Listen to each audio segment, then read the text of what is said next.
You know. Very good. Shalom, shalom. First and foremost, we want to give all glory, praise, and honor to Yahweh, Ba'ashem, Yahweh Shai, Ba'ashem HaKadosh. Double honors to our elders and apostles of Great Millstone. That's Shanya Kabad, got a Walla Rakwab, the Kwanyam Nawa, Wa Shalayakim Nawa. And peace and blessings to the elect. Shalom, Wabarakim, Labakayim, Shalayasharala. To the blessings, peace and blessings to the elect of Israel. So with that being said, we're out here once again, downtown Baltimore, just going live, as we're supposed to do, offering our bodies as a living sacrifice. We are the Hebrew Israelites that are made up of the so-called blacks, so-called Hispanics, and so-called Native Americans. And we're out here to proclaim the downfall of this wicked kingdom that's known as America. And you have a lot of things going on right now in terms of Putin, and he's stating that he believes America to be on the decline. He came out last week or a week prior and he said what? He said that the US dollar is declining and that America isn't that stronghold anymore. So we're going to jump into a little bit of prophecy. We're going to jump into a little bit of the kingdom of heaven, how that's going to be. And ultimately, this nation coming down and the nation of Israel on the rise. So Baba Bashar, if you could grab, can you go to Isaiah 14 verse 1? We'll go to Isaiah 14 and 1, and then later we'll grab Ezekiel 37. Con, you got it. America's on the decline. I believe the apostle did a video and he had pulled a clip for the Edomite, and she's talking about that situation with Putin or whatever. Yeah, that's sort of what it was going into. Basically, how he was saying that America isn't that stronghold anymore. Yeah. Oh, how have the oppressors ceased? The golden city. That's Jeremiah 50, right? Yeah, I think maybe verse 7, somewhere around there, maybe. This is Habakkuk. This is Habakkuk 2, verse 4. It says, "Behold, his soul which is lifted up is not upright in him, but the just shall live by his faith. Yea, also because he transgresseth by wine, he is a proud man, neither keepeth at home, who enlargeth his desire as hell, and is as death, and cannot be satisfied, but gathereth unto him all nations, and heapeth unto him all people." And that's part of his democracy, gathering all the nations, all right, heaping together all the people. All right, and it says, "Shall not all these take up a parable against him, and a taunting proverb against him, and say, Woe to him that increaseth that which is not his, how long? And to him that ladeth himself with thick clay." Yeah, so that's part of the nations taking up that parable, okay, against him. All right, that's just one example. But you had mentioned Putin or whatever, but Iran just quelled an uprising, a U.S.-backed uprising over there in Iran, man. Okay, which was backed by the Western powers, United States. All right, because pretty soon this war is going to get physical, because now the United States have went and spent billions of dollars to try to get their NGOs to try to cause havoc within Iran and overturn the regime of the Iranians, similar to what they were trying to do with Assad in Syria. Okay, what they did to Muammar Gaddafi in Libya. All right, but it's not working so much no more, man.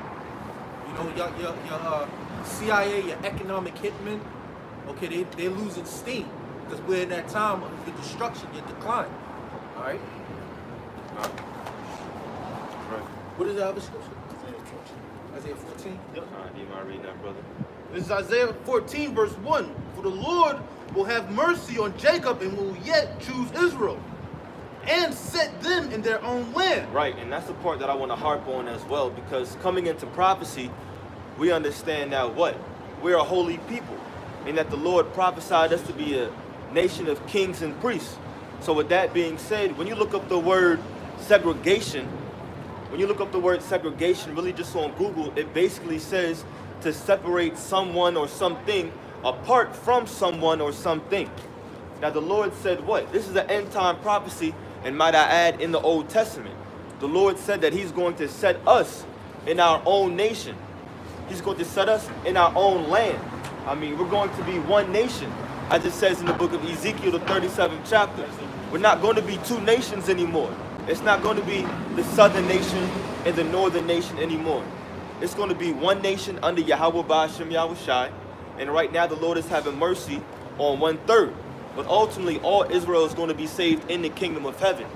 And that's when the Lord is going to set us in our own land. Can you keep going on that, Al? And set them in their own land, and the strangers shall be joined with them. So the strangers are referring to the Israelite foreigners. So those that were scattered amongst the other nations and that may even look like the other nations. But how do we know they're Israelites? Because of the spirit that's within them. And ultimately they've been given faith. That's how we can determine in these times. But the Israelite foreigners, they may look like the other nations. They may even act like them a little bit. Why? Because they were brought up and raised amongst them.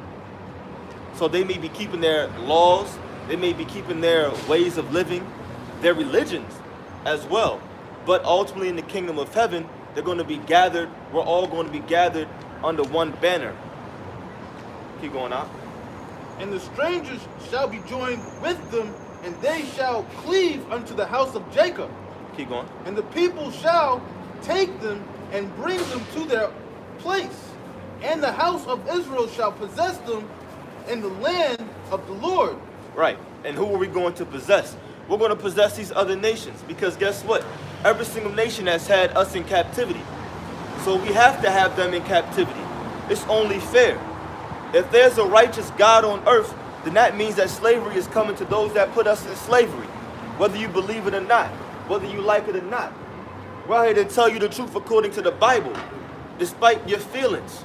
So those that had us in captivity, they must go back into captivity if you believe there's a righteous God. I got it right here. This is Revelation 13:9. It says, if any man have an ear, let him hear. He that leadeth into captivity shall go into captivity. Right. He that killeth with the sword must be killed with the sword. Here is the patience and the faith of the saints. Right. So for all the suffering that we're going through right now, we getting crucified for the name of Yahweh by Hashem Yahweh Shai. That's the patience that we're going through. That's the suffering. And then what? How do we show faith? You show faith by displaying conviction. And how do you display conviction? You get out here and you speak despite all the tribulations you go through. Despite all the chastisement that you're going through. So here is the patience, the suffering, and the faith, meaning the hope of the saints. Those that were laying down their lives as a living sacrifice, that understood these prophecies, that were given that gift of faith.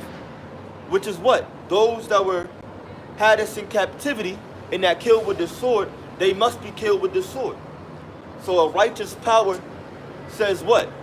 These other nations have to go into captivity under us. And that's a part of the gospel. That's a part of the good news.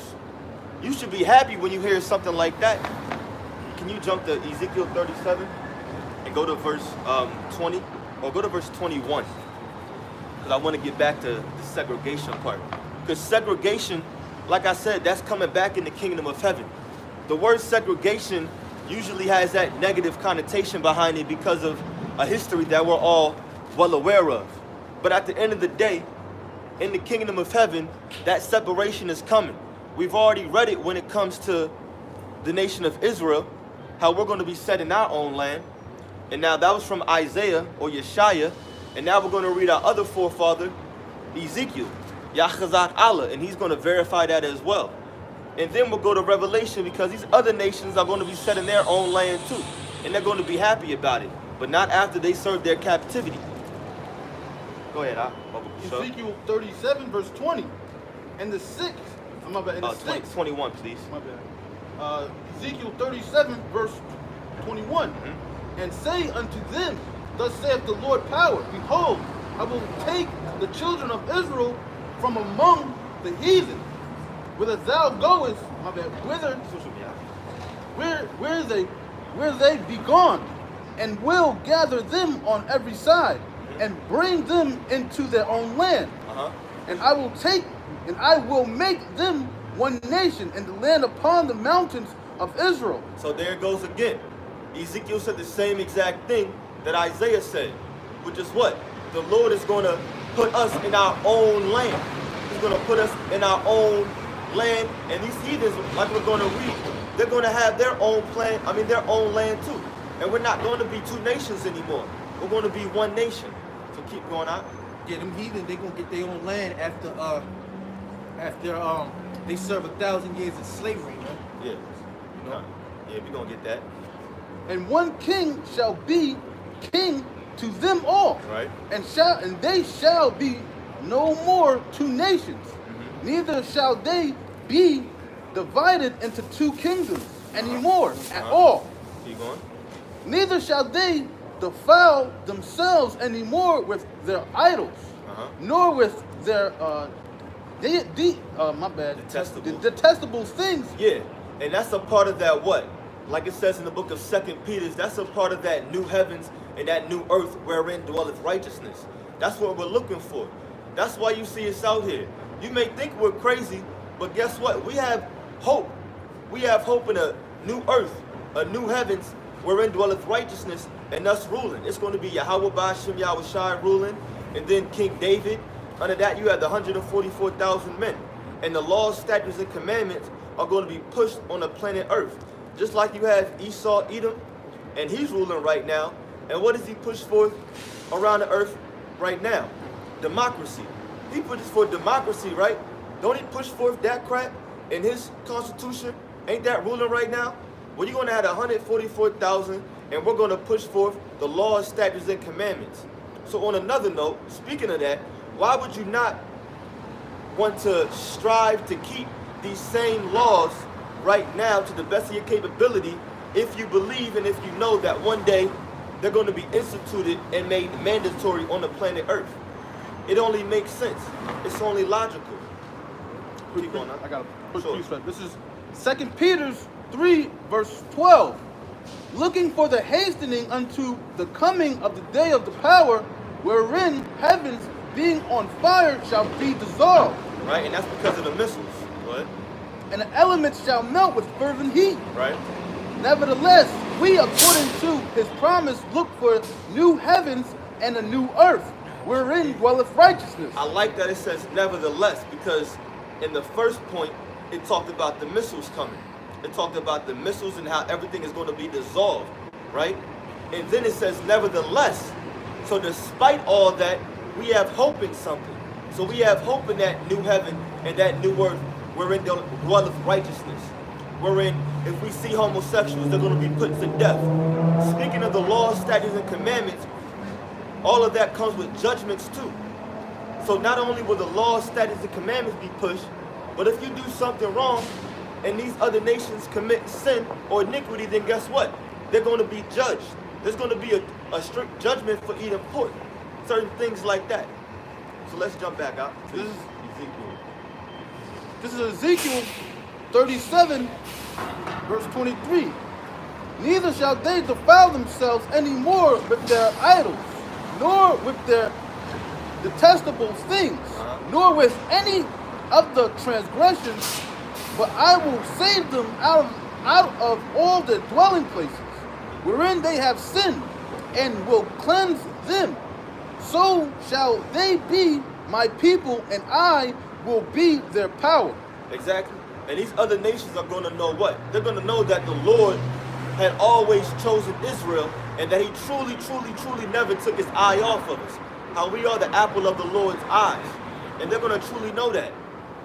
And that's why it also said the Lord is going to save us, because remember in the curses, it said the Lord is going to scatter us amongst all nations, and that no man shall buy us, meaning no man is going to save us. So for us to actually get up out of the low condition that we're in, what do we have to do? We have to stop sinning. We have to stop defiling our bodies with cigarette smoke and weed and other things and so forth. And we have to come back to the Lord and have faith. That's the only way that we're actually going to receive salvation, and the Lord is going to set us in our own land. Yeah, only the elect is going to have faith to do that, man. That's a fact, yep. Because faith is a gift. So now let's jump over. Go ahead, Al. It's Isaiah 55, verse 6. Seek ye the Lord while he may be found. Call ye upon him while he is near. Let the wicked forsake his way, and the unrighteous man his thoughts, and let him return unto the Lord, and he will have mercy upon him and to all power, for he will abundantly pardon. So if you believe in this doctrine, if you believe in this doctrine and you claim that you have faith, well, guess what? That faith wasn't built up by your own spirit, by your own mind. that faith was given to you from on high. Faith is a gift. So don't just put that gift in a closet.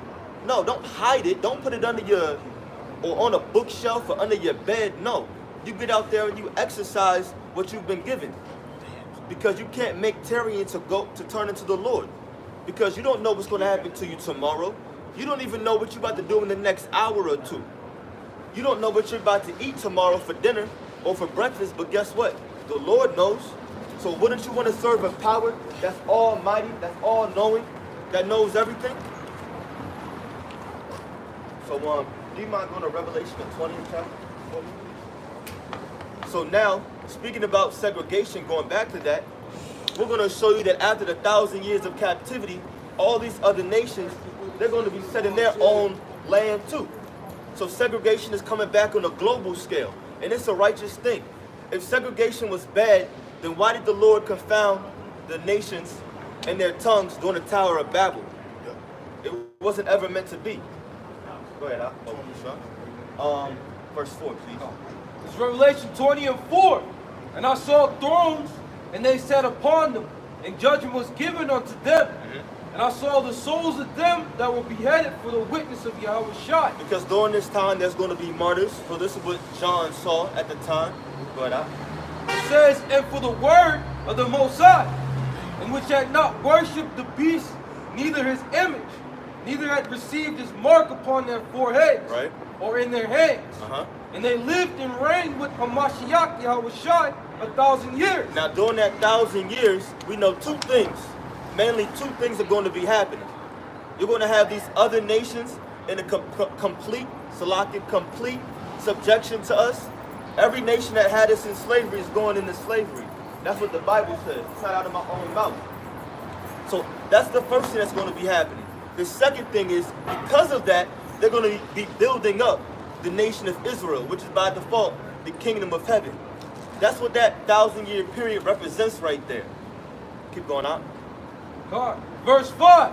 But the rest of the dead lived not again until the 1,000 years were finished. Okay, right. And so it said the rest of the dead lived not again until that 1,000 years were finished. We already know that the nation of Esau, the Edomites, are going to be completely abolished off the planet Earth according to the book of Obadiah.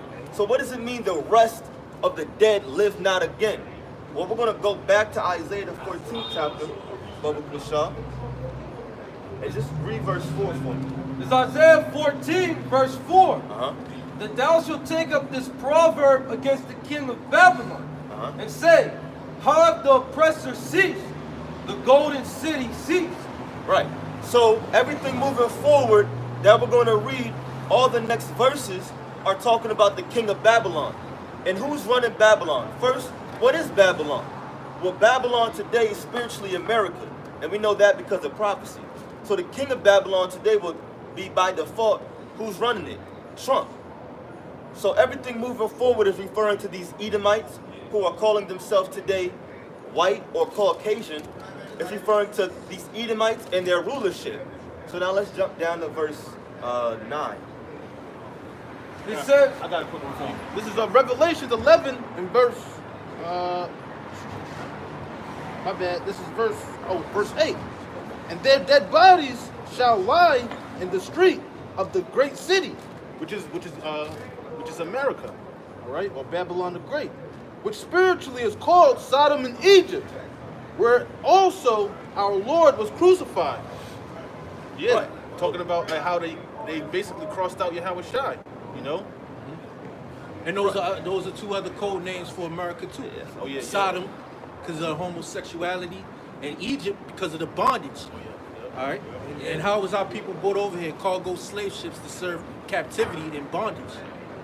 You know. Exactly. Go ahead, I was going to say, and a statistic that also helps you realize that this is Egypt, that the house of bondage, is that America represents 4% of the world's population, but it also holds 25% of the world's prisoners. And the majority of those prisoners are Israelites. And who was enslaved in Egypt? The Israelites. You know? What does the scripture say? He held fast his prisoners, his prisoners. I'll get it. Let me get it. But it mentioned who opened not the prison house. Come. Oh, I got something for the brother. Let me grab this first. This is a Jeremiah 30, verse 16. Therefore, all they that devoured thee shall be devoured. And that's what the brother was going into. How these nations basically had put their hands on us. We're going to put their hands on them. And all thy adversaries, every one of them, shall go into captivity, and they that spoil thee shall be spoiled, and all the prayer upon thee will I give for a prey. Yep, and all they that prayed upon us is going to be for our prayer. I mean, our pray. You know. Oh, that's you done with that? Yeah. That scripture I was speaking about is Isaiah 14 and 17. Okay. He was already there. It's Isaiah 42 and 22. But this is a people robbed and spoiled. They are all of them snared in holes, and they are hid in prison houses. They are for a prey, and none delivered, for a spoil, and none saith restore. Speak on it. God just brought that out because the people of the Lord are for a prey, man. They're trapped up in these prison houses, and there's no outcry. There's no freeing of the prisoners, man. Yep. None is saying restore. Yeah, none of the other nations come to the defense of the so-called Negro, Latino, Native American. You know, they don't call America up on what is it, human rights violations and bring it before the UN on our behalf. You know. Yeah. Yeah, let's go back there. It's Isaiah 14 and 9. Hell from beneath is moved for thee to meet thee at thy coming. Right, and remember, we're talking about the Edomites right now. The Edomites, which are calling themselves white or Caucasian today. It says, hell from beneath has moved to meet thee at thy coming. So what is hell? Hell represents in the scriptures right here a lowest state. So a very, very, very low state, a low vibration is coming for these Edomites. And this is prophecy in the Old Testament. And what is that? That's what the brother brought out earlier in the book of Jeremiah, the 30th chapter. And we also read it earlier in verse 1 or 2. It's referring to captivity. You see, captivity once again is coming back to all of these Edomites who are calling themselves white today. Right. That's only righteous. So go ahead, Ash. Isaiah 14 and 9. Hell from beneath is moved for thee to meet thee at thy coming. Right. It stirreth up the dead for thee. Right, and there's that key word right there. It stirreth up the dead for thee. Keep going. Even all the chief ones of the earth. Right, and the word even is Old English. The word English is Old, I'm sorry, English. The word even is Old English, which basically means like as. Or it represents a similitude. So what's a similitude right here? It's referring to the word dead, and it's also referring to the chief ones. And it's going to explain it further when we keep reading who those chief ones are. It says, it stirreth up the dead for thee, even all the chief ones Right. of the earth. It have raised up from their thrones all the kings of the nations. So that's what it's talking about. The word dead right here, when you cross-reference it to the book of Revelation, as we're going to go back to, it's talking about the other nations. And remember, the two things that are going to really be happening during that 1,000-year period. You're going to have these Edomites in complete physical slavery. I'm talking about physical chains, not just mental slavery. We're not talking metaphorically or symbolically, nothing like that. We're talking about these Edomites being basically worth less than dog shit. What they really are worth right now, but they don't know it. Matter of fact, the other people don't even know it, but they're going to know very soon. That's why it talks about how has the oppressor ceased. The golden city ceased. Even in the next verse, it says, art thou become like unto us? So these other nations are really going to know that Esau, Edom, really isn't worth shit. So now we're going to go back to Revelation, the 20th chapter, and we'll show you the rest of these nations and what's going to happen after that 1,000-year period. This is Revelation 20. I'll read verse 5 again. But the rest of the dead live not again until the 1,000 years were finished. Exactly, and that's the point. So what does it mean, the rest of the dead? Look up that word live, Bubba Kushan. We're going to look up the word lived in Greek, and we're just going to read a few definitions. Because once again, segregation is coming back. It's not a bad thing. It's a beautiful, righteous, holy thing.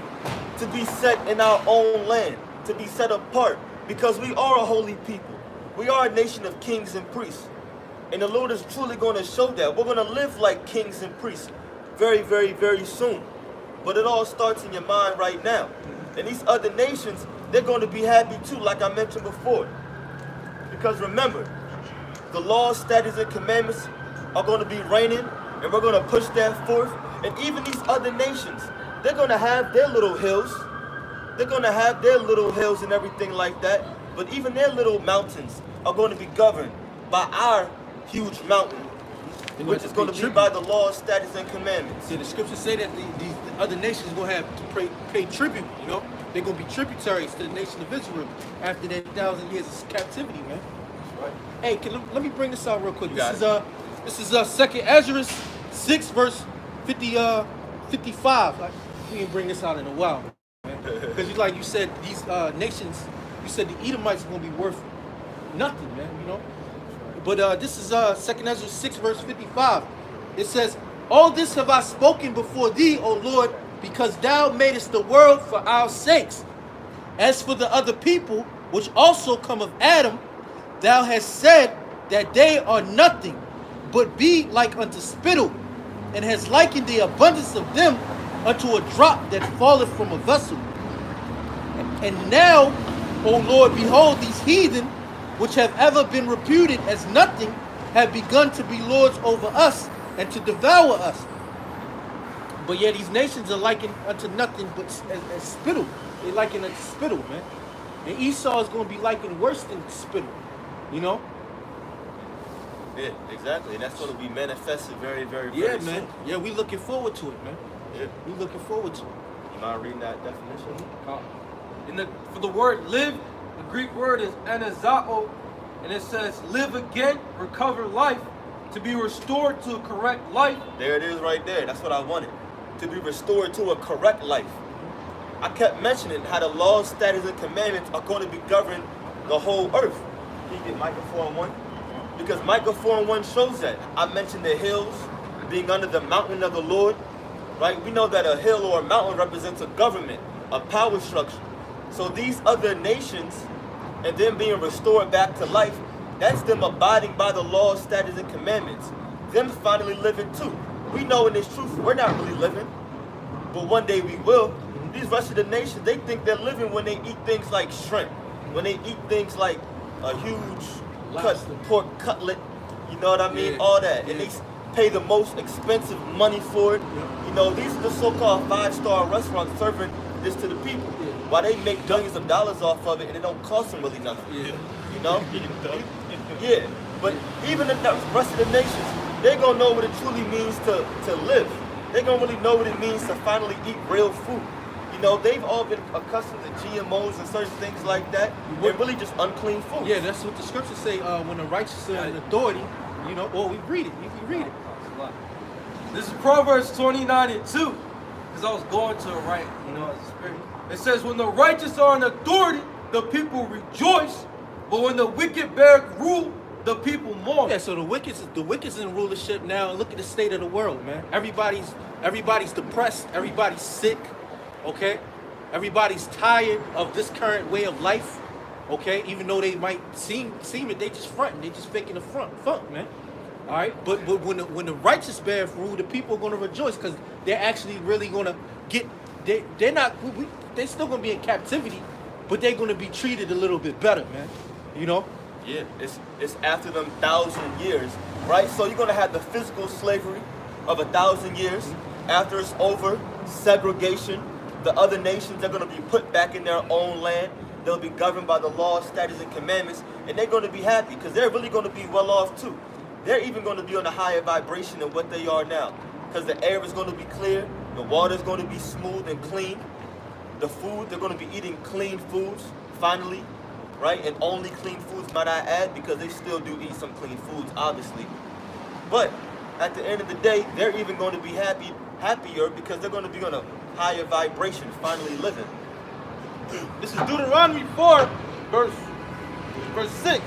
Keep therefore and do them, for this is your wisdom and your understanding in the sight of the nations, which shall hear all these statutes and say, surely this great nation is a wise and understanding people. For what nation is there so great, who have the Most High so nigh unto them? As the Lord our power is in all these things that we call upon him for. Yeah, and that's how the other nations were supposed to be looking at us, even up to this point right now. But now how do these other nations look at us, if they even do look at us? Because for the most part, they look and they do what? Like Lamentations said, they just shake their heads. Yep. Or they just, you know, Yep. they do that with their teeth or something like that, or they smirk, or they talk under their breath. They think us, right now they probably think we're dirty because we got on these garments, you know, they call it dresses or whatever. They don't think we have jobs. Yeah, they don't think we have jobs and certain things like that. Yeah. But guess what? There will be a day very soon when, just like it says in the book of Isaiah, the 60th chapter, all these nations, they're going to truly reverence us as the nation of the Lord. They're going to truly reverence us as the true biblical Israelites, which is what you were looking at right now.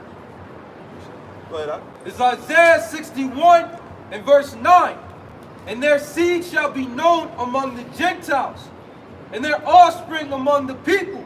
All that see them shall acknowledge them, that they are the seed which Yahweh Ba'ashem Yahushai have blessed. Right, and how is the Lord going to bless us? Because he's going to bring us from this very, very, very lowest state that we're currently in right now. We're the ones on the ground walking next to Esau on the high horse. So Esau's galloping on his high horse, and he has a rope around our neck, and we're currently walking as his servants on the earth. But how is the Lord going to bless us? When he flips the script. I got something. Khan, he's going to flip the script, and we're going to be what? We're going to be above. We're going to be the head finally. That's how we're going to be blessed. Yeah, this is Zephaniah 3:19. It says, behold, at that time I will undo all that afflict thee, and I will save her that halteth and gather her that was driven out.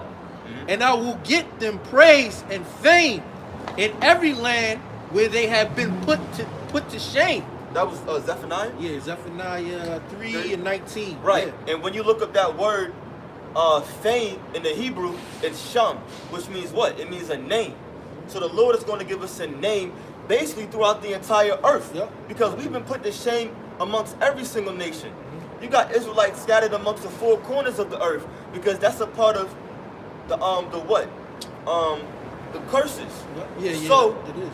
if that's the case, then that means amongst every single nation, amongst every single people, amongst every single country, we're going to have a name. We're going to be praised. We're truly going to be honored and blessed. And like again, it's going to be truly flipped, and it's going to be so dramatic. We're going to be even be caught off guards. When Lord's will, we get caught up in them chariots, and then we come back down, and just seeing how the Lord is truly going to bless us, it's going to even catch us. You know, we're going to have to take a step back and just be like, damn.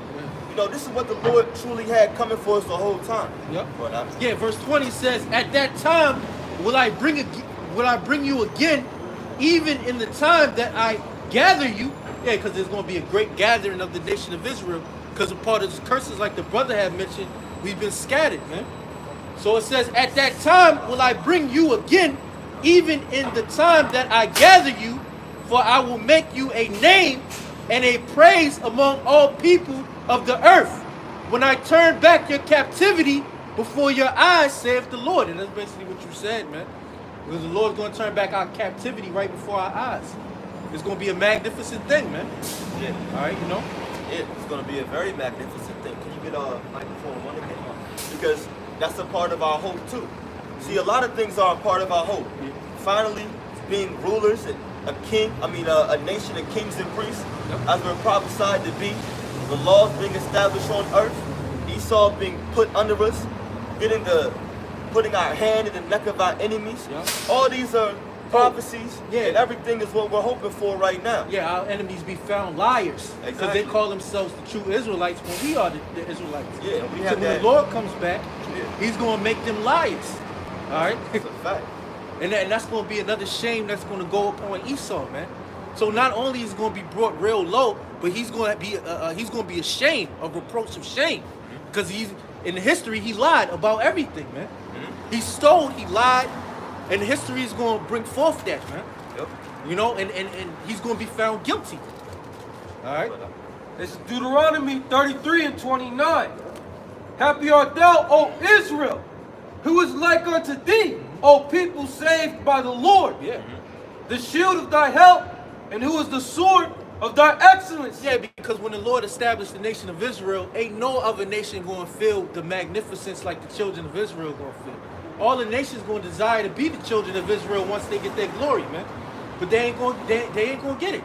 And when they looked upon us in our shame when we was in captivity, and they made mockery of us, called us niggas, called us all types of bywords, which is also a part of the curses, all right? But they joyed in that. You know, they had joy in that. All right, so when the Lord flipped the script, all right, and showed that the nation of Israel have always been the Lord's, all right, it ain't gonna be, you ain't gonna get no part of this, man. Right. You know? Deuteronomy 33 and 29. Happy art thou, O Israel, who is like unto thee, O people saved by the Lord, the shield of thy help, and who is the sword of thy excellence. Yeah, because the Lord is the shield of our help, man. All right? A shield, you use a shield for protection, man. And the Lord is set to protect the children of Israel, mainly the elect of the nation of Israel, man. All right? Yeah, because when we get saved, they're going to be lifted up through those chariots. And those people are going to be looking at it in astonishment, you know? The scriptures say that their enemies beheld them. All right, so simultaneously while the elect is being beamed up, the missiles are coming for the wicked, man. And there's no shield of help for them. There's no shield of help for the wicked, man. It's just death and destruction, man. Fire and brimstone, man. Weeping and gnashing of teeth, like that's what the scriptures say, man. It says, and thine enemies shall be found liars unto thee, and thou shalt tread upon their high places. Yep. They shall tread upon their high places. So all the places where the Rothschilds, they store their riches. Okay, where they dwell at, they have their communications and all of their counsels, their wicked counsels. All right. We're gonna tread upon them, man. We're gonna spoil them. You know, they got the best of the best wine. They got wine that go back to the 1500s. You know, they got the most you know, dainty things, man. But how did they get it? They got it through stealing and conniving, okay, and lying and treachery, man. This is Lamentations 2, verse 15. All that passed by clapped their hands at thee. They hissed and wagged their heads at the daughter of Jerusalem, saying, is this the city that men call the perfection of beauty, the joy of the whole earth? Yeah, because we were people of the Lord. And so this is the time, the state that we're in, this is the state that they waited for, man. Because now they think that they could push their new world order. They think that they could push their agenda and that the Lord have forsaken us forever. All right, to the fact that the Lord cast off Israel. All right, but that's not the case, man. The Lord is building up his men, his elect. All right, through the words in the book, man. Through the Bible, man. Through the belief, through the faith, man. There's a little more. All the enemies have opened their mouth against thee. Yep. They hiss and gnash their teeth. They say, we have swallowed up her. Certainly this is the day that we looked for. Yep. We found, we have seen it. Yeah, they couldn't wait to get a 70 AD. They rejoiced, man, when they seen the children of Israel in captivity, when they besieged, what is it, what's the city during the time of 70 AD? Masada, the siege of Masada. All right, that's the time that they waited for, them, the Romans, you know. That's it? Yeah. It said this is the day that we have looked for, man. Even if you fast forward to when we first were brought into here on slave boats, man. These Edomites and these other nations, they rejoice at our calamity, man. And just like the brother said, when the Lord raised us up as a nation, and when we're set on high and ruling over them, they're not going to be joined unto us, man. They're going to be suffering, man. Because we're a holy people. Holy meaning separate. So the Lord's not going to have heathens dwelling amongst us. You know, of course they're going to come and serve us, but they're going to go back to their dwelling place. Yeah, their own land. Yeah, they going to hear the shouts in our cities.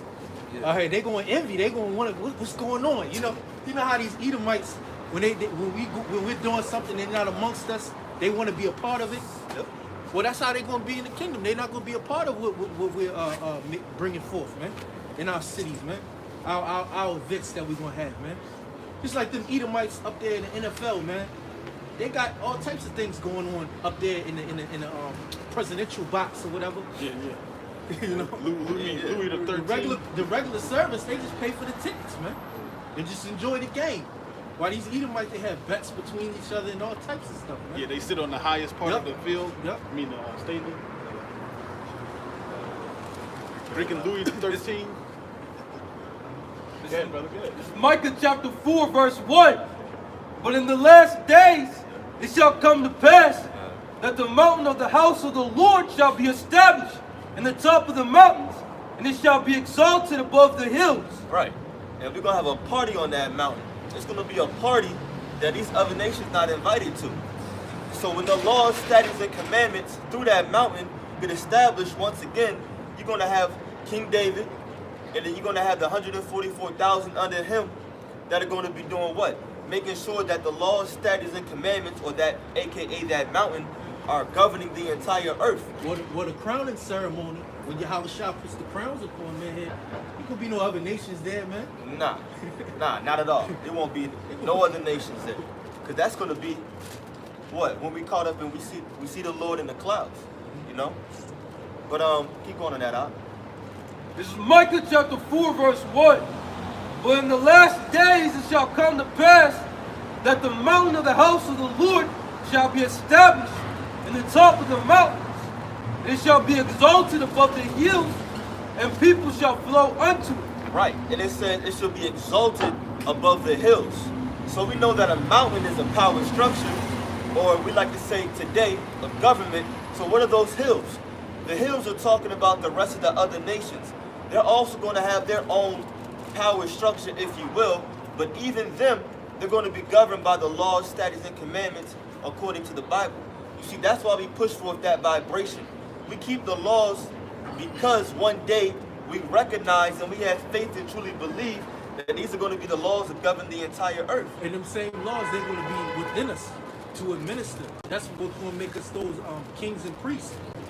Because we're going to have to put the nations in subjugation under those laws. And it's going to be fun doing it too. You know, because they're going to go off. They're going to have a spiritual demon Satan attacking them, you know. Because they're not going to have that immortality, man. Okay, or that heart, you know. So they're going to be going off with, they're going to be in subjection, man. We're going to beat them when they go off, man. Yeah. We're going to chastise the heathen, man. Yeah. That's a part of, you know, what doesn't get spoken about too much are the actual judgments too.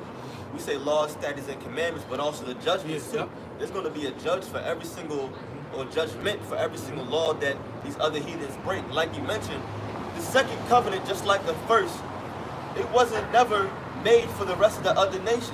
With the first covenant, go ahead. No, there's laws as far as whipping your slave. Like 40 lashes, all them laws are going to be administered. You know? Exactly. Every single one of those judgments, you know? Yep. But just like the first covenant was made for the nation of Israel, not only, the second covenant is no different. The only difference is that, like the Shah said, the laws are going to be in our inward parts. And we're not going to have to teach our own neighbors anymore. We're going to be teaching the other nations about those laws. Go ahead, Al. Yeah, Hebrews 8. You go to 6. This is Hebrews chapter 8, verse 6. But now hath he obtained a more excellent ministry, by how much also he is the mediator of a better covenant, which was established upon better promises. Right. For if that first covenant had been faultless, then should no place have been sought for the second. Keep going. For finding fault with them, he saith, Behold, the days come, saith the Lord, when I will make a new covenant with the house of Israel and with the house of Judah. Right. So at first, it was speaking about the first covenant. We know that was a single covenant with the nation of Israel, and that's it. So now what? There's a new covenant, and that new covenant is once again only with the nation of Israel, like it's saying right now. Keep going on. Not, verse 9, not according to the covenant that I made with their fathers in the day when I took them by the hand to lead them out of the land of Egypt, Right.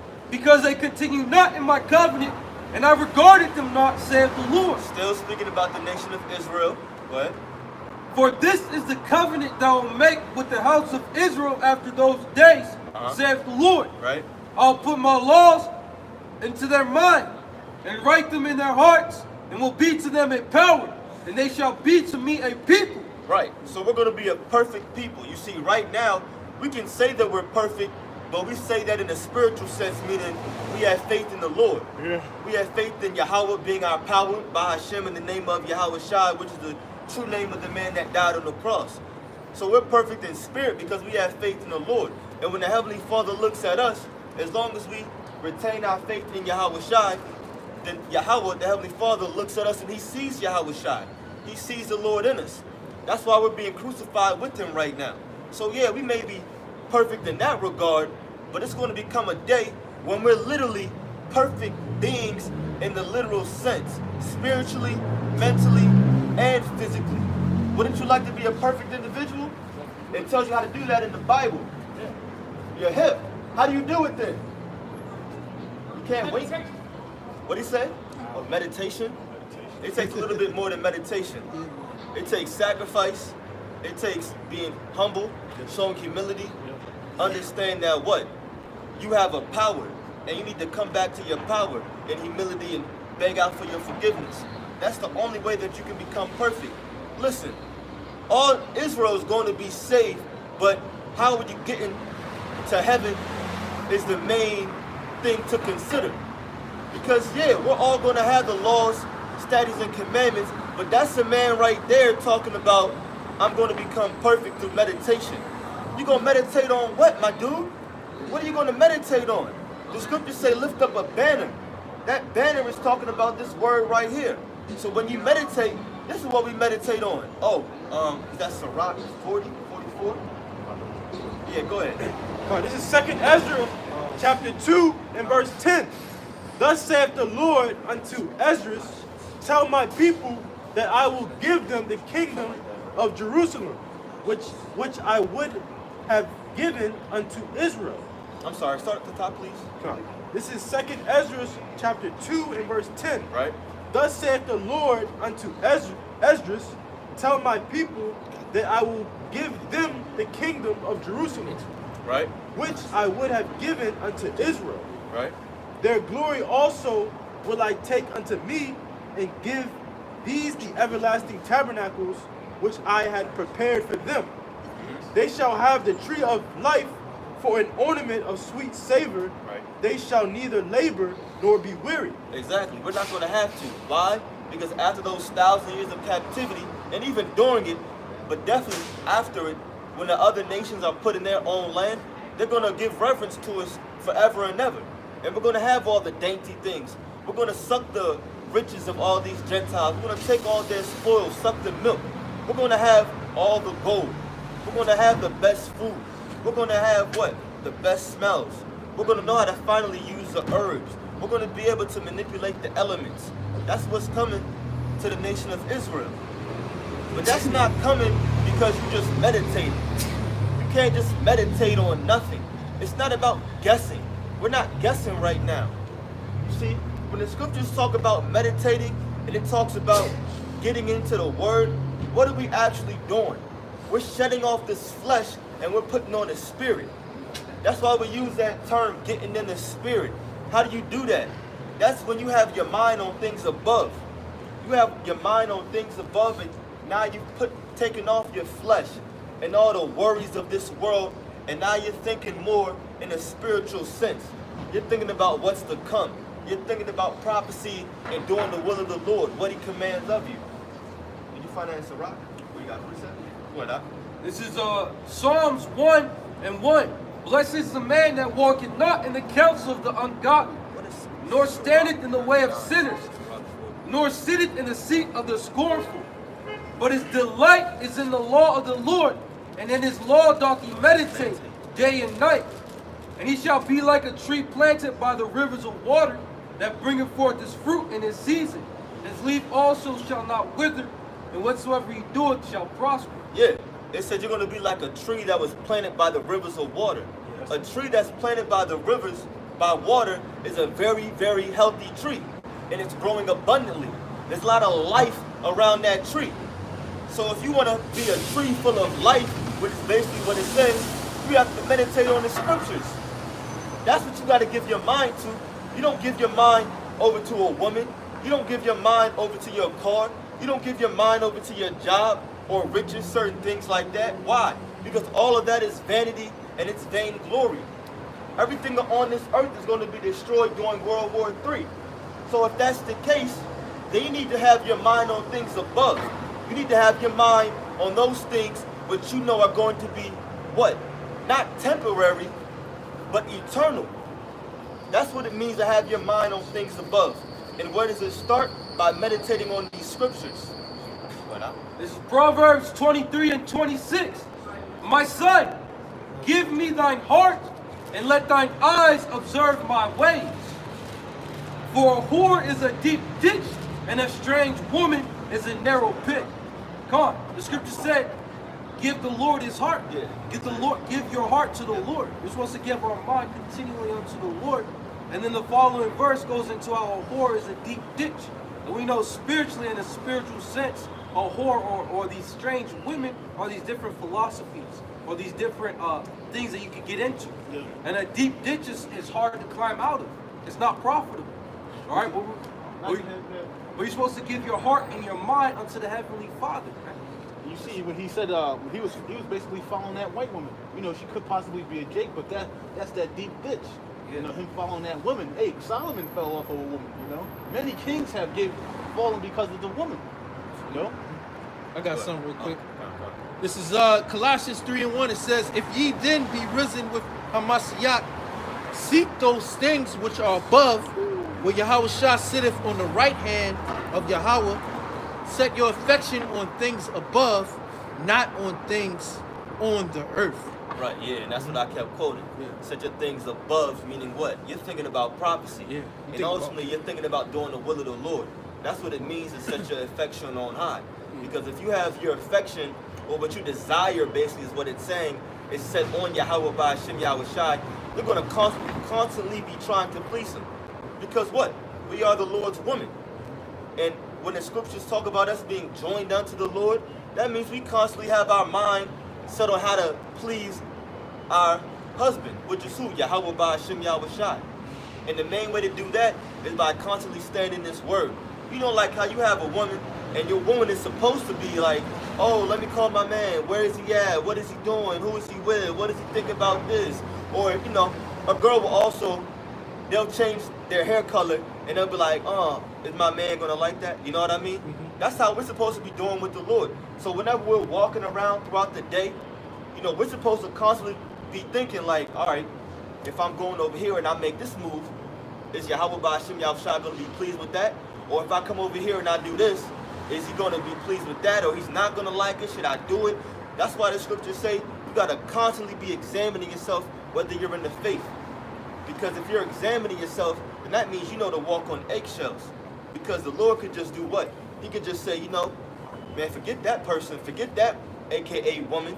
I don't need her no more. You know, I got plenty more. But This is Sirach or Ecclesiasticus 39 and 1. oh, and we know the scriptures say what? The Lord could raise up stones. So in all actuality, when you really think about it, the Lord don't need us. So it's truly a blessing that he raised us up right now, because the scriptures say that many are called but few are chosen. So out of all the, I'm going to say, women on the planet Earth, meaning out of the nation of Israel, the nation of Israel men, Israelite men that is, the Lord chose us, or the Lord called us. And we got to pray to continually walk down that path that's pleasing to the Lord. But This is Sirach 39 and 1. But he that giveth his mind to the law of the Most High, and is occupied in the meditation thereof, right, will seek out the wisdom of all the ancient. right, so you got to, it says what? It says to give yourself to the law of the Most High. And that's referring to the entire book, the entire word. So how do you give yourself, you know, like how a woman, what does she do? A woman who's a virgin, she hasn't had sex before, and what does she do? She gives herself to her man. So we got to do the same exact thing. We got to shut off all these other philosophies.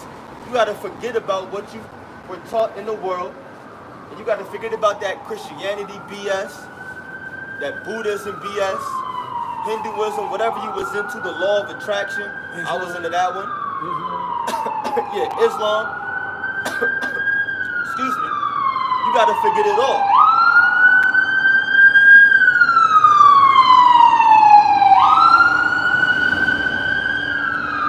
So you forget all of that, and you come as a little child once again, knowing nothing.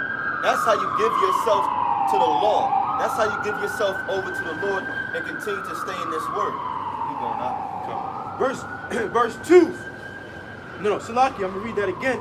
Sirach 39:1. But he that giveth his mind to the law of the Most High, and is occupied in the meditation thereof, will seek out the wisdom of all the ancient, and be occupied in prophecies. Right. It's going to be occupied in prophecies. And the prophecy we know means what? To say something before it comes to pass. And that's what we're doing right now. We've fully given ourselves over to Yahweh Ba'ashem Yahweh Shai. We're coming in a humble spirit, a broken spirit, and a contrite heart, meaning a contrite mind, a broken down mind. And we're truly seeking out all the wisdom that we can find in this book right here. We pray to the Lord, we fast as it's according to our spirit, and that's how we can tell you with confidence, straight confidence, knowing 144% that America is going to be destroyed. In this next World War III, America's going to lose it, and it's going to be completely obliterated. That's in the Bible. Did you know that? America's in the Bible? I know you can hear me because you only got in one earpad, whatever it's called. I got one for you, bro. Earpod. This is 2 Corinthians 4, verse 16. For which cause we faint not, but though our outward man perish, yet the inward man is renewed day by day. For our light affliction, which is but for a moment, worketh for us a far more exceeding and eternal weight of glory. So you know the brother was going into, and you know, you got to break down that old man and be renewed through the Spirit, you know, day by day, man. Because it's that every time you witness something to where it kind of basically afflicts your spirit, you get a little upset at it. You know, you got to get back to the scriptures so it can keep you humble and grounded. I got a little more. Go ahead. While we look not at the things which are seen, but the things which are not seen. For the things which are seen are temporal, but the things which are not seen are eternal. You know, and that's what the brother's basically going into, man. The kingdom, Yahweh Shai, man. Us being joined unto them. You know, that when the Lord comes back and he's about to, you know, give, so to speak, that wedding, that marriage, you know, we're going to be clean virgins, so to speak.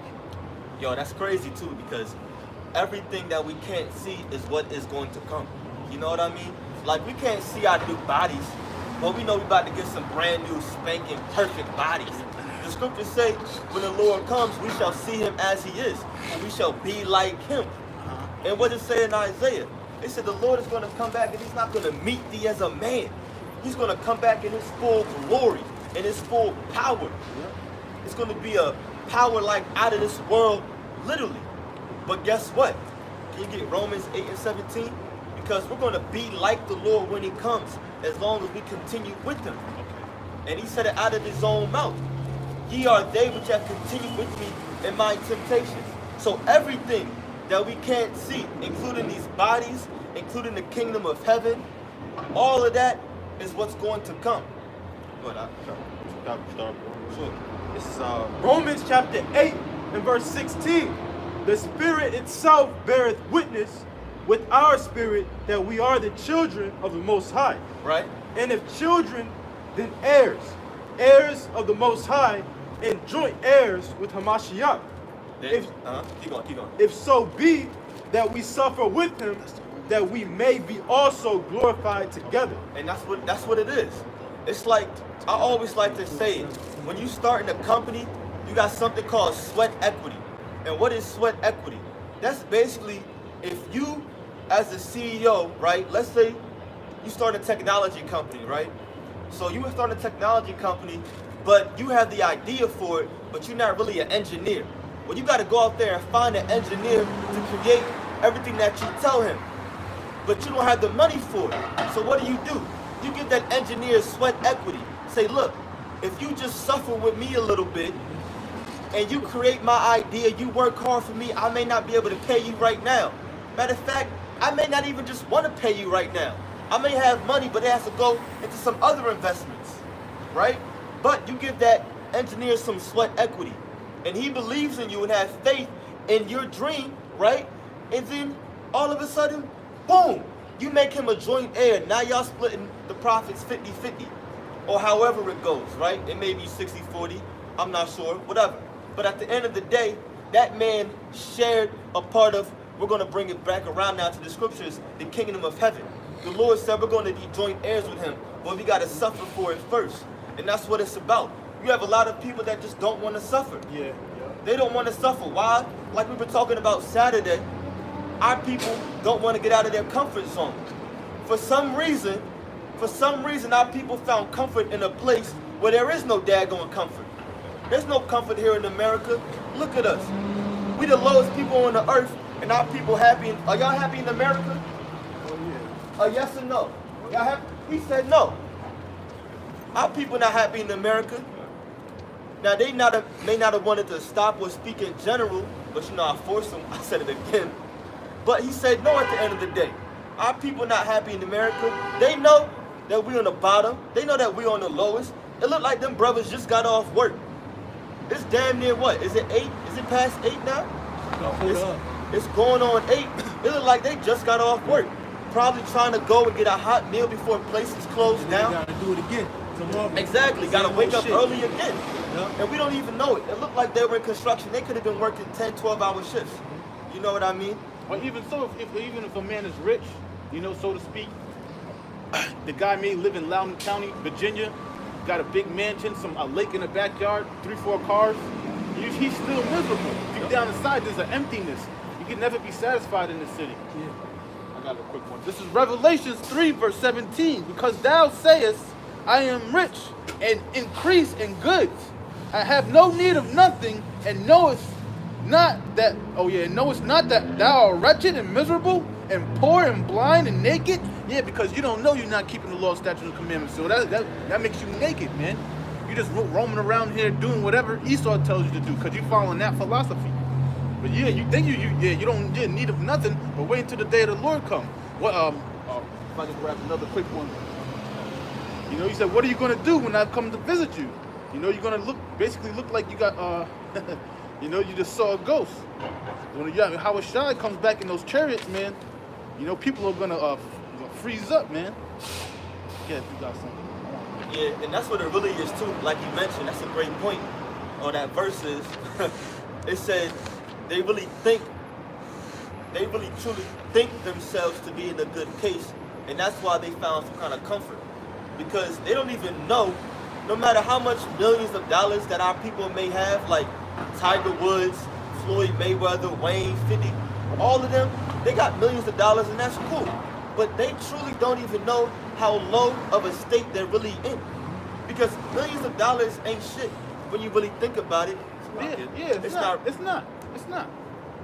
There's countless examples of our people that had millions, hundreds of millions, and gone broke. Yep. So that really shows you, like, how much money that is. It's nothing. Man. And Esau got a piece of it. Yeah, I mean, even when it comes down to just like on some real stuff, like straight knowledge, right? I'd rather have, knowing the scriptures and what's in it, I'd rather know how to properly use gold and silver to its fullest than have $1 million. Yeah. You know what I mean? Get Proverbs 31. Yeah. Because, I mean, the scriptures talk about how good health is above all riches. Yeah. And there's a lot you can do with gold. Matter of fact, even with silver. You know how they're trying to do what? Create self-generators? Or what's it called? Self-sufficient generators that can consistently supply power. But that can be done with silver. It's just not known.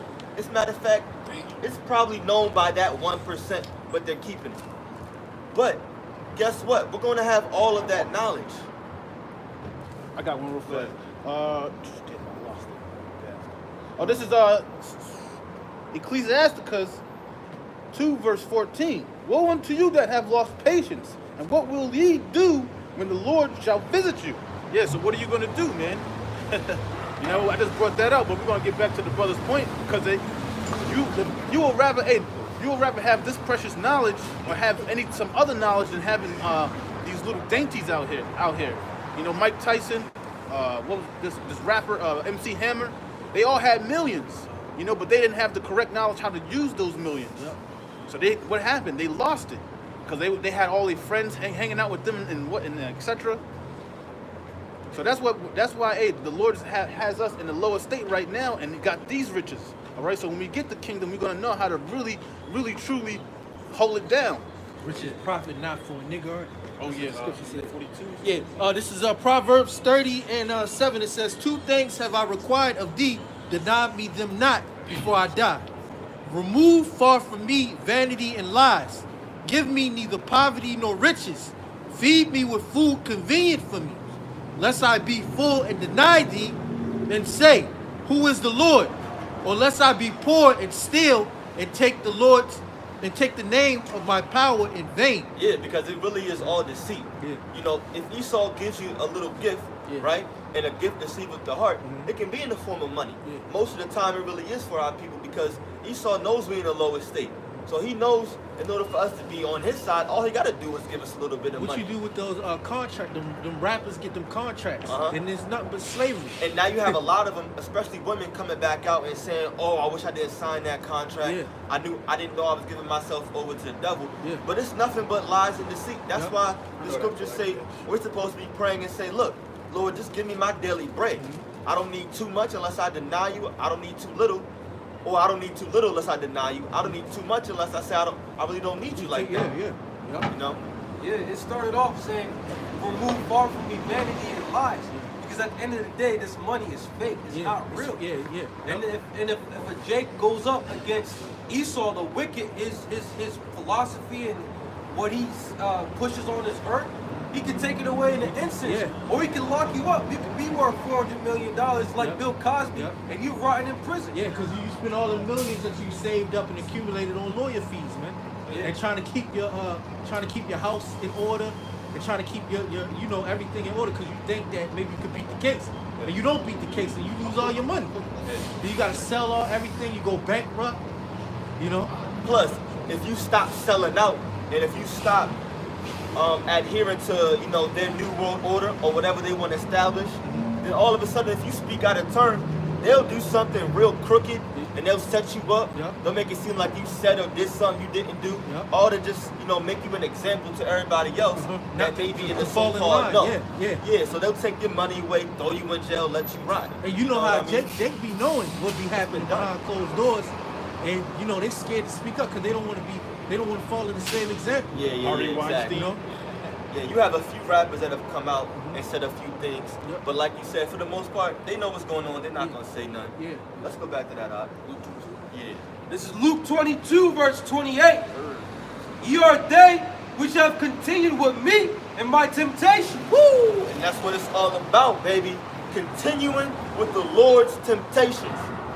And like we were going into, that's what it's coming down to Saturday. You gotta show conviction.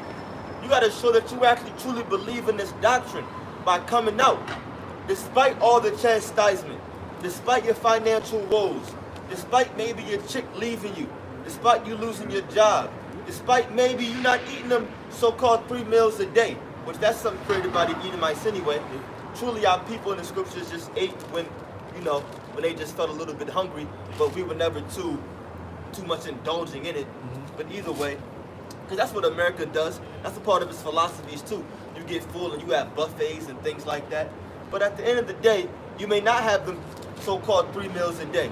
No matter what you're going through, your car break down, somehow you still find a way to get out the camp. You may not have much money, you still find a way to come out the camp. You may be a little bit sick, not feeling too well, under the weather, you still find a way to come out. Why? Because you got to speak if you truly believe.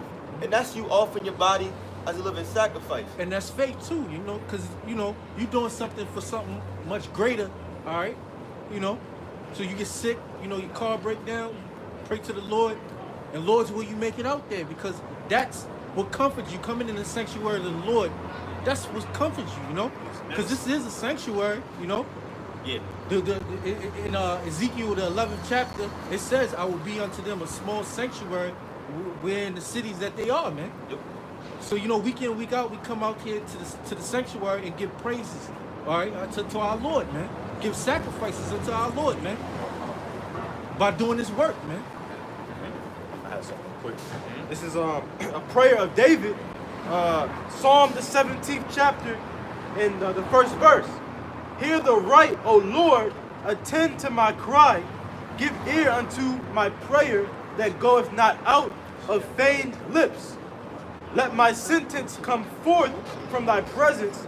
Let thine eyes behold the things that are evil. Point verse 3. It says, Thou hast proved mine heart. Thou hast visited me in the night. Thou hast tried me and shalt find nothing. I am purposed that my mouth shall not transgress. And just like the brother was saying, man, you gotta constantly come out and lower yourself, man, and cry unto the Lord, because that's what it's all about, man. Showing yourself as a faithful servant to the Lord, man. Day after day, man, until He returns, This is Luke 22 and 28. Ye are a day which shall continue with me in my temptations. And that's red letter. That's Yahushua speaking. And we know that if you're going to serve the Lord, you're going to have to suffer temptations. Right? But just like if you had a woman, right, and you weren't doing so well financially, right, you would want your woman to rock with you, to be with you when you're low and when you're high. Same thing with the Lord. The Lord created all things. The Lord doesn't have to snap the finger. Boom. Instantaneously, you have everything. The Heavenly Father got it like that. The Lord Yahushua got it like that. But He wants to see if you could suffer with them in His temptations. You could continue to be faithful with Him even when you're not doing so well. And this is the reward. This is Luke 22 and 28. You are a day which have continued with me in my temptations. And I appoint unto you a kingdom, as my Father have appointed unto me, that ye may eat and drink at my table in my kingdom, and sit on thrones, judging the 12 tribes of Israel. Yeah, that's one of my favorite scriptures right there. That, 1 John the 3rd chapter, like I quoted earlier, we shall be like Him.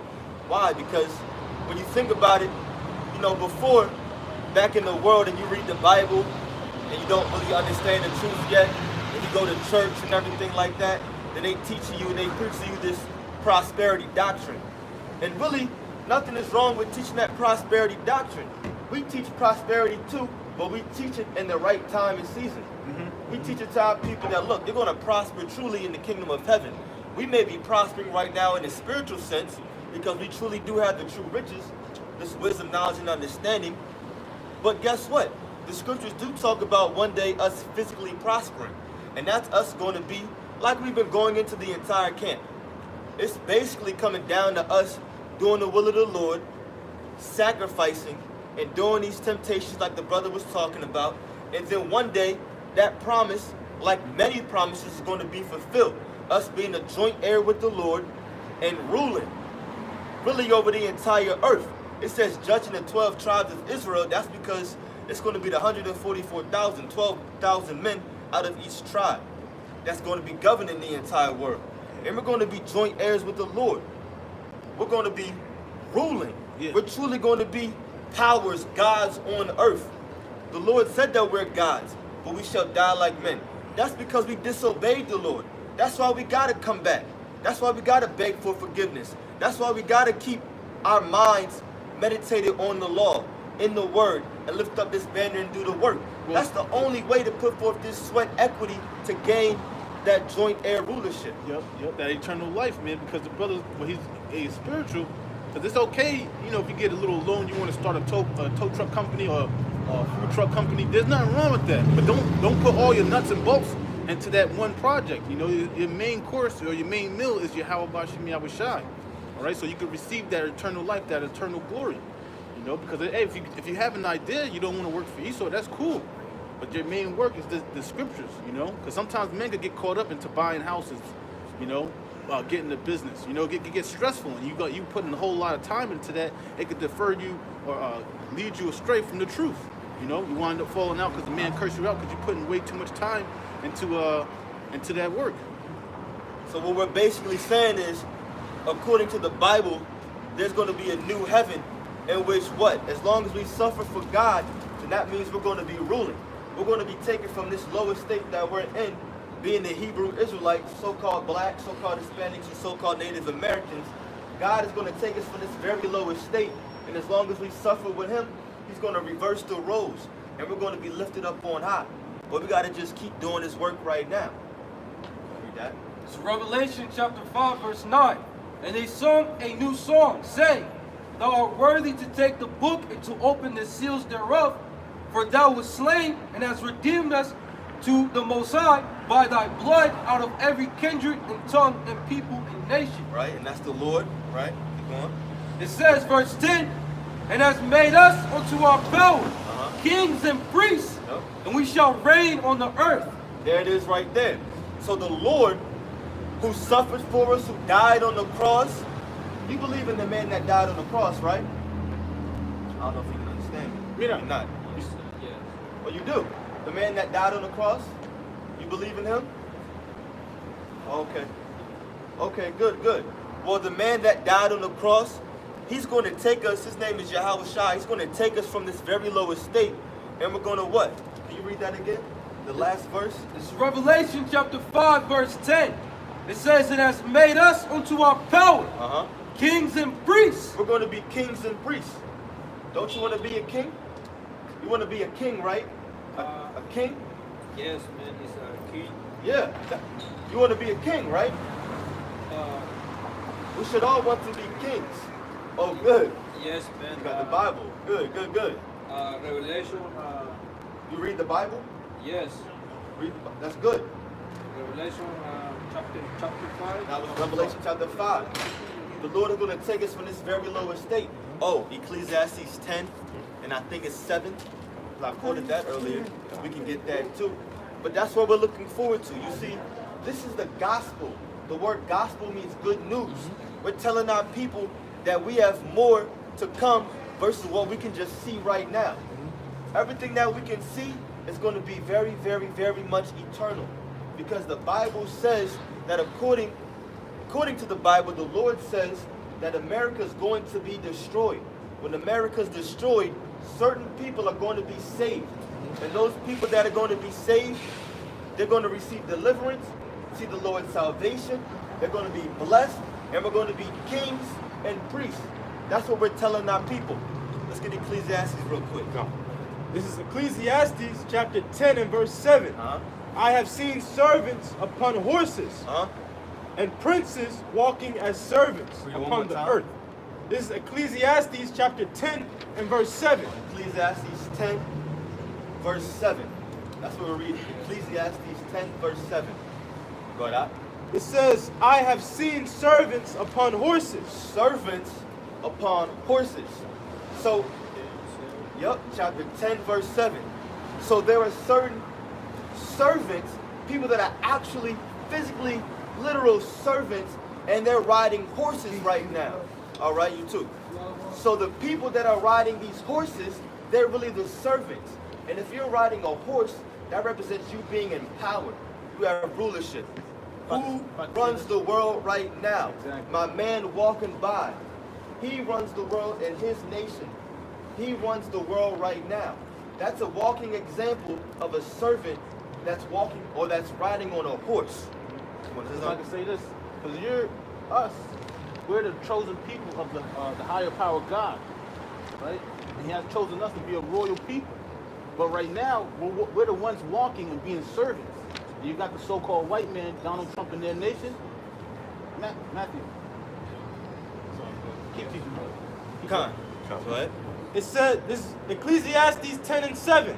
I have seen servants upon horses. A little slow. It says, I have seen servants upon horses. Right. And princes walking as servants. And also princes walking as servants. So now a servant represents people that are in a very low condition, a very low state. Who's in a very low state? The so-called blacks, I would say the blacks, Hispanics, and Native Americans. We're the lowest people on earth. And that's because God did that to us because we disobeyed His laws and commandments. So we're the princes that are actually walking as servants right now. But it's going to be flipped.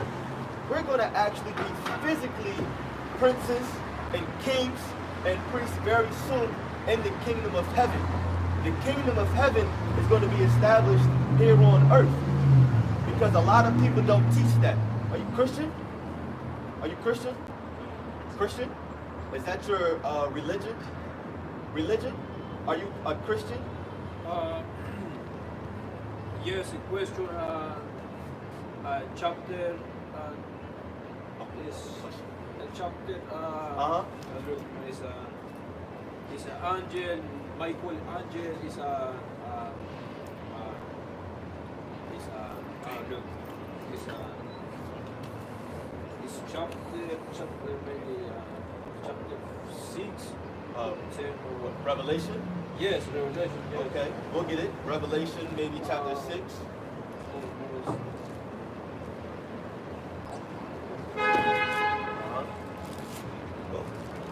Go ahead. Okay. You know what verse? Yes, it's chapter 12. Chapter 6, verse 12? Chapter 12 Okay. is verse 7. Okay. Yes. Oh, okay. Chapter 12 is 7. Yes. Okay, he'll read it. He'll read it. Or anybody. Go ahead. This is Revelation, you said chapter 12, 12 and 7. Yes. 12 and 7. Revelation 12 and 7. Yes. And there was war in heaven. Michael and his angels fought against the dragon, and the dragon fought and his angels. So your question is, maybe, what does that mean? It's angel is Lucifer. Yes. No, it's So it's not Lucifer?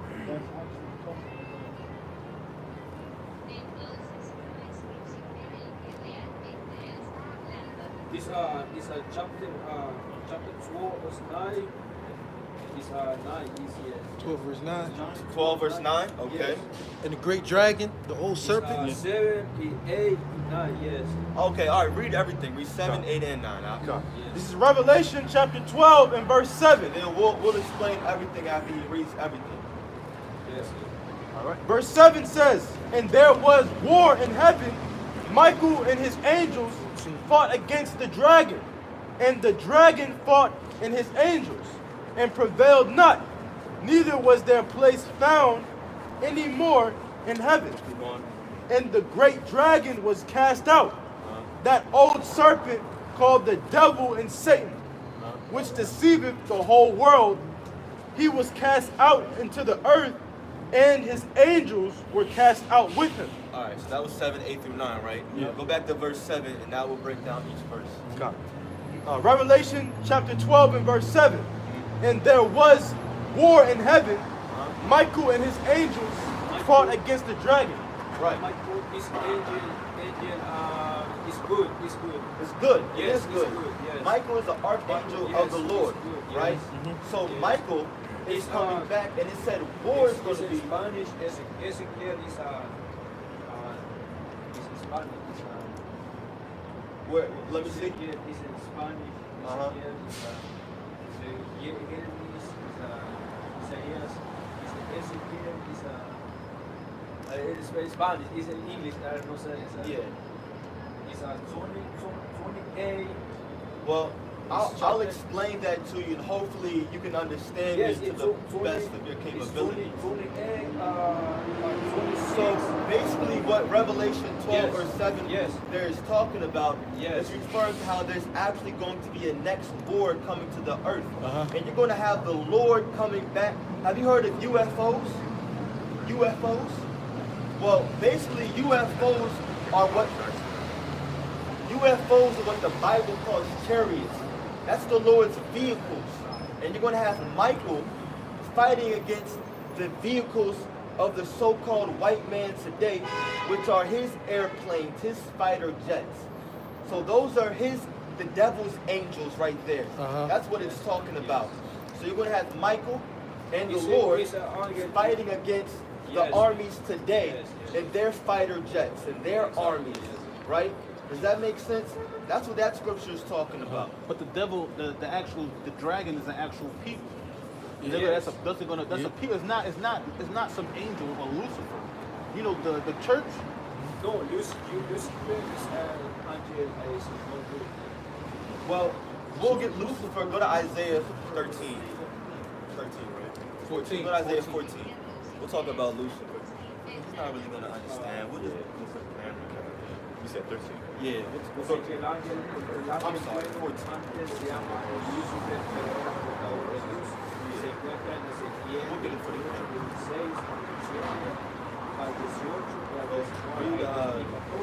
go to 11. Yeah. Go ahead and read that. Revelation 9:14 too. This is Isaiah 14 and verse 11. Thy pomp is brought down to the grave, and the noise of thy vows, the worm is spread under thee, and the worms cover thee. Right, so right here is talking about how the nation of Esau, the so-called white people today, are going to be brought down to a very low estate. We were talking about this in the beginning of camp. You're going to have these Edomites, self-proclaimed white people, brought down to a very low estate, right? Keep going on that. This is verse 12. It says, how art thou fallen from heaven, O Lucifer? So how art thou fallen from heaven, O Lucifer?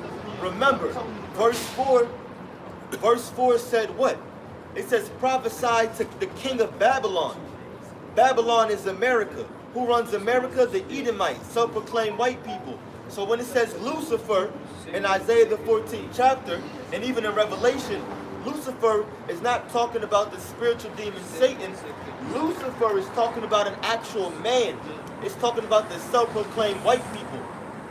And it's being brought down right now. Right. That's the old serpent.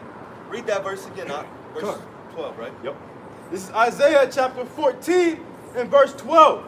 How art thou fallen from heaven, O Lucifer? And so how is Lucifer fallen from heaven? Right? Lucifer, oh, that's crazy too. If Lucifer fell from heaven right here, how was he just fallen again in the book of Revelation again, when the Lord wages war? So it's not talking about Satan. The so-called white man is going to be brought down from heaven, meaning what? His current rulership. These Edomites, like we've been going into all camp, are going to be brought down. Oh, get Matthew 11 and 23. That shows you that heaven is also talking about a rulership. That shows you that heaven is also talking about a current rulership, a state of living on earth. And that's, yeah, go ahead. This is Matthew 11 and 23. And thou, Capernaum, which art exalted unto heaven, shall be brought down to hell. For if the mighty works which have been done in there had been done in Sodom, it would have, it says, it would have remained until this day. Read the first part again, please. Come. This is St. Matthew chapter 11 and 23. Right. And thou, Capernaum, which art exalted unto heaven, right, shall be brought down to hell. And that's the point right there. So that scripture shows you that heaven in the scriptures is also one of its few definitions, also talking about what? A current rulership. You're welcome. I'll see you. See you. So heaven is talking about a rulership right here, one of its few definitions. So now when we go back to Isaiah the 14th chapter, and it said what? It said Lucifer is going to be brought down from heaven. That means that these Edomites are going to be brought down from their current state of power, their current rulership. Because Esau literally is in heaven right now. And these top elites, they understand that. They know that they are fulfilling their current blessing right now, and their blessing of ruling the earth. But the main difference is that their blessing was just temporary. They have the fatness of the earth, just like how we're going to have the fatness of the earth. But theirs is a temporary blessing. They're being brought down right now. So Lucifer is falling. And Lucifer knows that he's falling. That's why he's going to extreme measures to take up us off of the streets. That's why he's writing in his books right now, legislation to get us off the streets.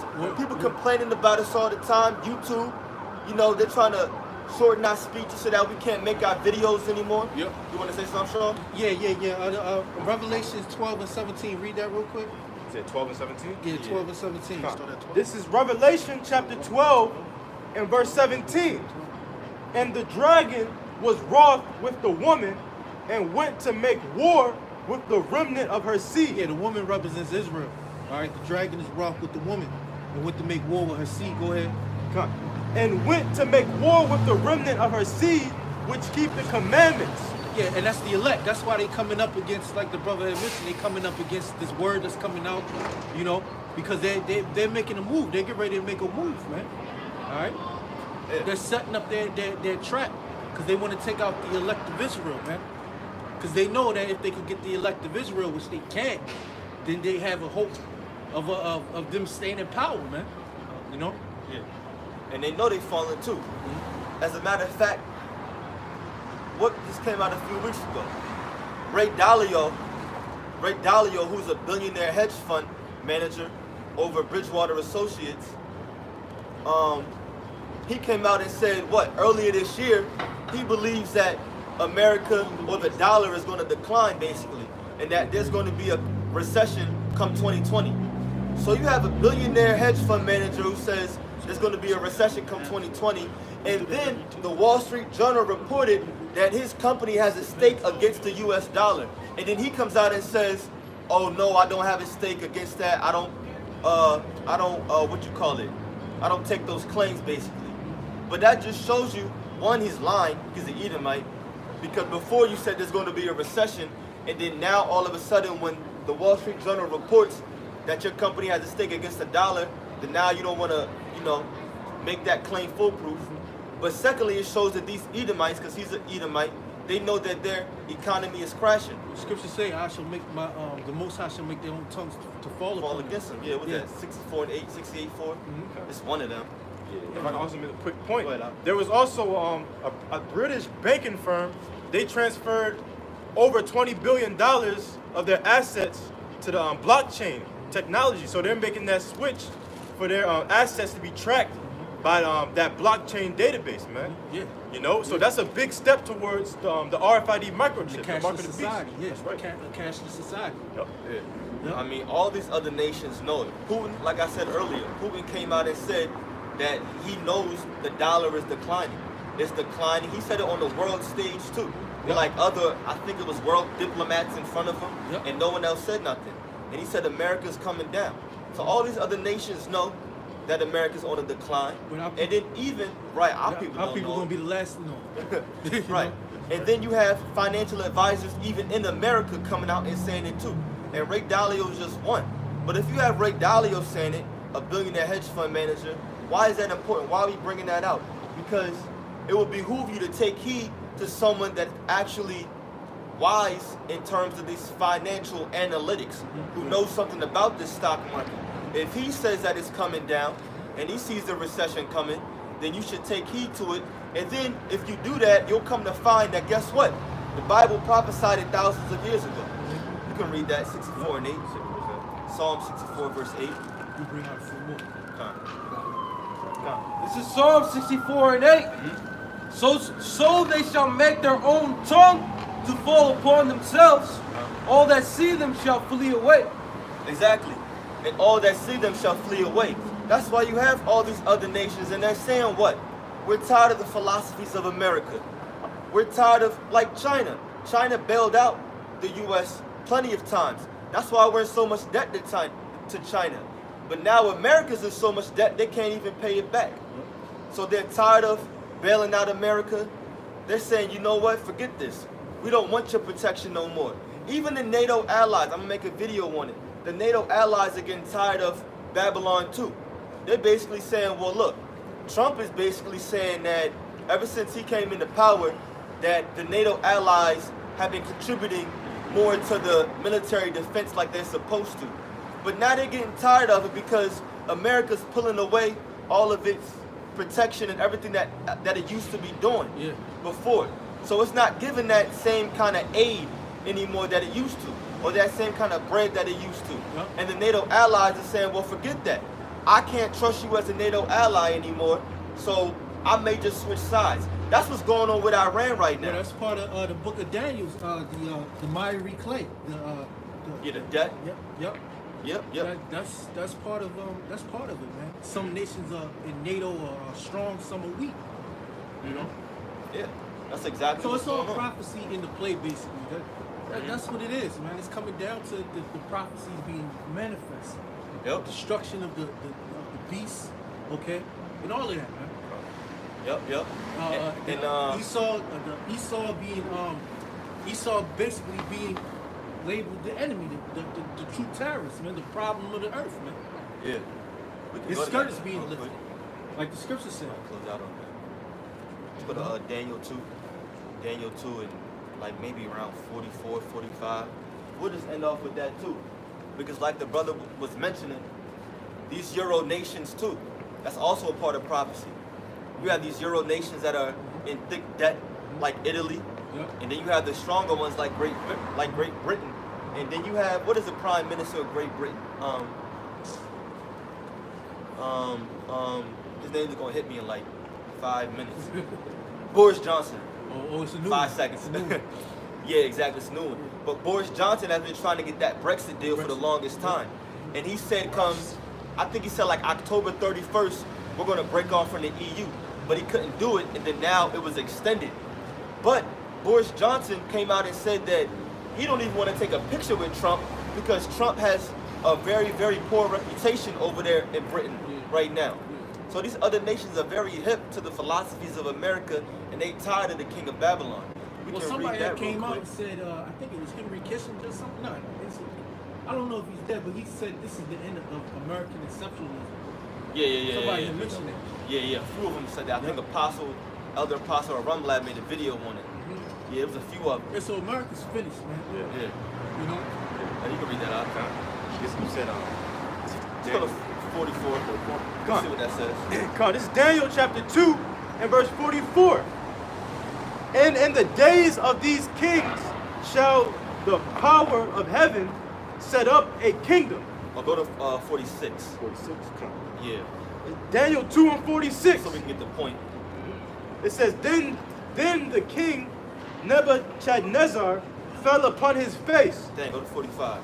45? Yeah. Verse 45, for as much as thou sawest that stone was cut out of the mountain without hands, and that it break in pieces the iron, the brass, the... No, hold on, I'm sorry. What does it speak about the, go to verse 40. 40. Yeah, we'll read verses 40 and 41. Come.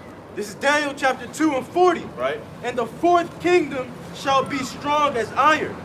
For as much as iron breaketh in pieces and subdueth all things. Right, that's talking about the Roman Empire. Keep going. And as iron that breaketh all these, shall it break in pieces and bruise. Right, because the Roman Empire had a very, very strong military presence. Keep going. And whereas thou sawest the feet and toes, part of potter's clay and part of iron, right, the kingdom shall be divided, but there shall be in it of the strength of the iron, for as much as thou sawest the iron mixed with miry clay. Yeah, and that's the point right there concerning these EU nations, because those toes right there are referring to the European Union. You had first started out with 10, and of course it's been split, and then other nations added onto it. But right there, the toes are talking about these EU nations, and the ones that are in thick debt, like as an example, Italy, Greece. And then you have, right, definitely Greece, and then you have the stronger ones like Great Britain. Portugal is a weak one. Absolutely. Ireland. Hell yeah. Yep. You know? Yeah, exactly. There's a lot of them. Then you have Germany, which is a strong. Yep. You know? But you know, Germany's making deals with the Russians as far as oil pipelines. So, other countries are basically circumventing the SWIFT payment system that the United States established. Yeah. You know, and they're going with their own economic setup, so to speak. You know? Yeah, to get rid of using the dollar. Yep. They tired of America. Yep, because they know that there's war coming. They know that they're going to go to war. That's why China denied United States port entry to Hong Kong. So the geopolitical atmosphere is changing drastically, man. And the only thing left is war. Like I had mentioned earlier with the Iranians, the United States tried to pull a coup d'etat, so to speak, when the Iranians, you know, because it was riots over there. They burned banks and they burned all types of stuff. Because the Iranians had to raise the gas prices. Yeah. You know? Exactly. And that's what's going to happen too, ultimately, if Boris Johnson can't get that Brexit deal. Because Great Britain is one of those stronger nations, right, over there in the EU. And if they can't get that Brexit deal, then a lot of people are saying there's going to be people rioting in the streets because all of a sudden you're a part of EU the entire time, and you have ties with them, and you break off, and now you have no kind of relationship anymore. You know, where your trade route's going to come from, how are you going to get medicine now, so on, like food, how is that going to be transported? So, you know, all that is a comment, all that is prophecy. Lord's will, they don't make a Brexit deal, so that can kick off too. And then it's going to come over here to America it's gonna be all chaos as well. all over the world. You know, the people are tired, man. People be treated unfairly by the state. You know, the state is putting more regulations on people, like the bag taxes, and they put 10 new speed light cameras that just went online in Baltimore. You know, and all types of stuff, and all of this stuff gets passed on to the everyday working citizen that's just trying to survive and get by from week to week, pay their bills and stuff like that. So people gonna riot, man, and that's all part of the scriptures. All right, and the scriptures say it's gonna be a time of trouble such as never since there was a nation, and that's we coming into that, man. And it's beautiful how the Lord Yahweh Shah allow us to see this, you know, and trickle it down with the scriptures, you know. It's a beautiful thing, man. Yeah. Sometimes it might seem redundant, but it's necessary, man, because it's going to pay off. Yeah. You know? And no matter how redundant, we're going to keep coming out, keep doing Lord's this, will. you know? Lord's will. Exactly. And Yahweh B'Shem Yahshua Abu Ratazah. Right. Father's will, because some men have to do it according to the scriptures. Lord's will with those men, you know, that we can keep on going. Like the brother had mentioned earlier in the temptations, bear the Lord in our temptations, you know. Close out with them. You know? No, you got to put up a curse. Oh, yeah. Hey, you know what? Say, Barakatah Yahweh. Barakatah Yahweh. Barakatah Yahushai. Barakatah Yahushai. Shalach. Shalach. Rayam. Rayam. Wa. Call. Adawanyam. Wa. Babylon. Babal. Baba Kusha. The water. Tawad. With that being said, we want to give all glory, praise, and honor to Yahweh, Ba'ashem, Yahushai, Ba'ashem, Kakadash. Double honors to our elders and apostles of Great Millstone, and peace and blessings to the elect. Shalom. Shalom. I'll stop. Stop. Is it? Let me exit up.